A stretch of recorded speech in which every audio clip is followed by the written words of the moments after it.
Bueno, este hombre pertenece al grupo de personas, están en todo el mundo, que se llaman los preppers, los preparados. Personas que se preparan, tienen su vida, pero en paralelo se preparan para situaciones catastróficas, medioambientales, militares, y vaya si el mundo les está dando títulos, ¿no? Bueno, en este caso, los preppers en Gran Bretaña. En una cabaña rodeada de bosques en el corazón de Gales, Leigh Price vende lo que muchos esperan nunca necesitar: mochilas de emergencia, filtros de agua, alimentos envasados, cuchillos y ballestas. Su tienda, The Back Out, es uno de los epicentros del movimiento Prepare británico que crece al ritmo de la incertidumbre global.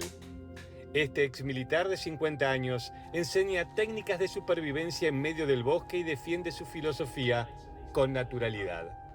Being prepared, or preppers, right, it's a term that's chucked about. Oh, you're a prepper. You're a tin hat wearing that job, innit? Because you're a prepper. Well, not really. I'm just a person. Majority of British preppers are just people who just like to make sure they are prepared. That's what preparedness is emergency preparedness. So you're preparing for an emergency. And that emergency could be zombie apocalypse, right? Or it could be, like, say, you're losing your job and you've got no money coming in. What things have you got in place to secure yourself for a few months? Or let's say your car breaks down in the middle of nowhere, or you're in your home and there's an alarm going off. There's a flood risk, and you have to get out your house. You've got minutes to grab stuff. We see it in America, do we? Was it earlier in the year in Hollywood, or wherever it was, Beverly Hills? Some of the richest people in the world, right? And they had minutes to grab their stuff because of fire. Mel Gibson and all that lost all their homes.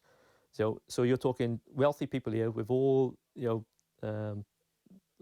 stuff they got in it, and they were found wanting, weren't they? They had to leave the house pretty quick with just the clothes in their back, basically. Now, if you're prepared, you would have a go bag or a prepared, bug out bag. So if something like that happens, you can grab stuff and go. En su local, Price vende desde carpas y bolsas de dormir hasta ballestas. Dice que una simple bolsa de emergencia puede marcar la diferencia entre el pánico y la supervivencia. A bag, or grab bag, is just a bag of stuff, right? That's going to help you in an emergency.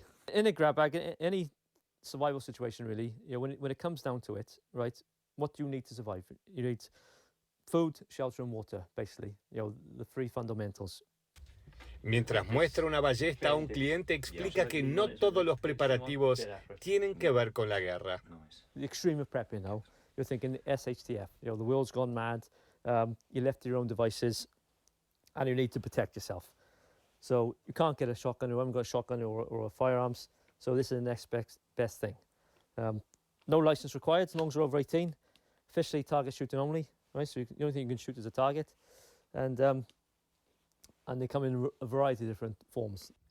Asegura que las tensiones globales y los avances tecnológicos alimentan el miedo y con él la demanda de su negocio. Preocupado por la guerra en Europa, Price afirma que prepararse no es paranoia, sino sentido común. Well, war is on our doorstep, isn't it? Right, it's not that far away, and things can turn ugly pretty quick. NATO, or the UK, France, and Germany, they are beating the war drums, and they are supplying obviously Ukraine with more and more weapons, and they're attacking Russia more, and Russia will come to a point where it'll take no more. Right? You're poked up bare enough, and it'll bite hard.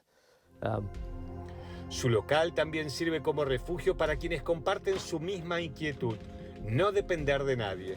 En Reino Unido, los grupos de preppers suman ya decenas de miles de miembros y se multiplican las tiendas y foros dedicados a la vida autosuficiente. Para Price, ese auge no responde al miedo, sino a una sensación compartida de fragilidad. So when you get billionaires buying farms, growing their own food, building bunkers, you think, well, what do they know that we don't? Now, it could be just that they've got so much money they don't know what to do with, right? But I would look into it a little bit, yeah. En un tiempo de guerras, apagones digitales y catástrofes naturales producidas por el cambio climático y el calentamiento global, los preppers se definen como personas que simplemente quieren estar listas para lo que sea.